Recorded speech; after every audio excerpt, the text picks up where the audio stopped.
Alright, it's June 14th, and got a new job, and got real far behind for this 4th of July, so I'm just getting started for the most part. And I just got my box of shells today, so I thought I had more, but I only had a handful. They look pretty decent. There's some 4s in here.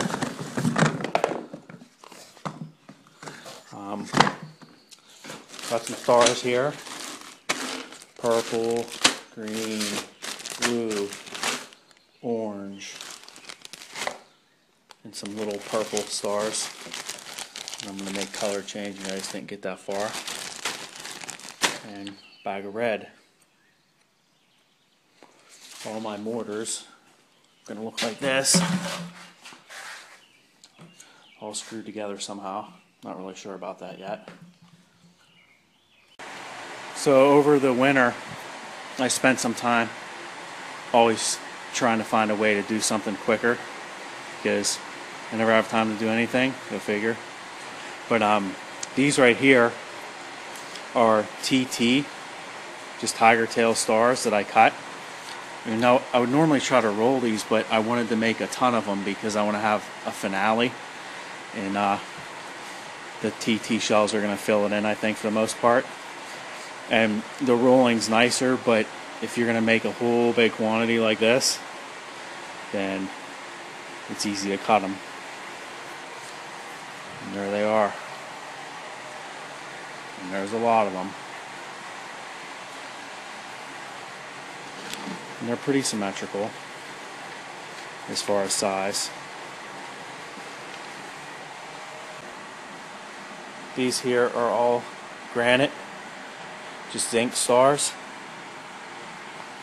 and they're probably almost dry.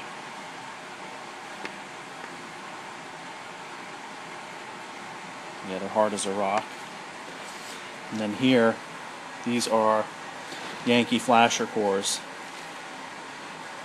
And I found that when you cut these with acetone, and they become hard as a rock, but the corners are sharp and thin, so they light really easy. So I'll probably coat these in maybe tiger tail or some colors of some kind. Here I've got green. This is a green mix. I didn't do anything with it yet. This is, what is that, a V? Yeah, that's violet. This is a whole batch of violet. You can see the copper carbonate down in there.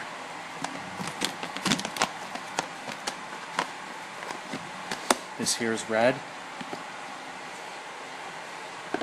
And this here is blue. And there's a lot of copper carbonate in that one.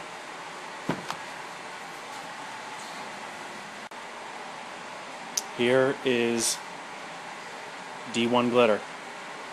And these are solvent cut. And the effect is really nice. There wasn't any water used in here.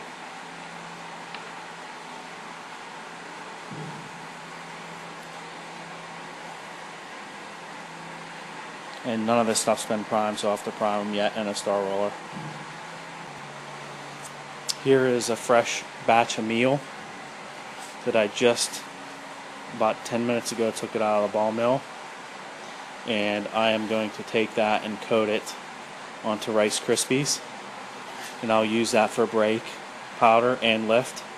It works pretty good because what happens when you coat the Rice Krispies and you get them wet, the Rice Krispies shrink and they almost go away, so you end up like a hollow cavity of BP. So it's almost like a piece of quick match when you burn it on the ground, and then when you put it in a tube, burns really fast. Well, I think that the Rice Krispies, when they melt away, it makes like a hollow bubble of powder, and it burns really fast. So it also takes up a lot of room in the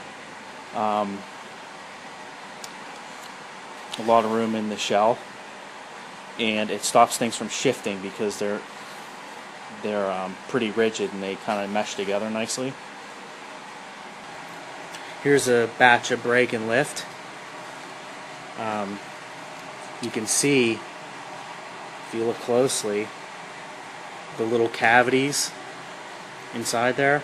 Well, that makes it burn really fast. So that's what I've come down to experiment with, and think that that's the best that I could come up with as far as to get something fast and rigid. Here is a milled batch of TT, and I'm going to use this between color changing stars, and maybe the first layer on some colored stars or some Yankee flashes or something. But I don't know, I don't really exactly have any kind of plan. I'm just kind of going with it.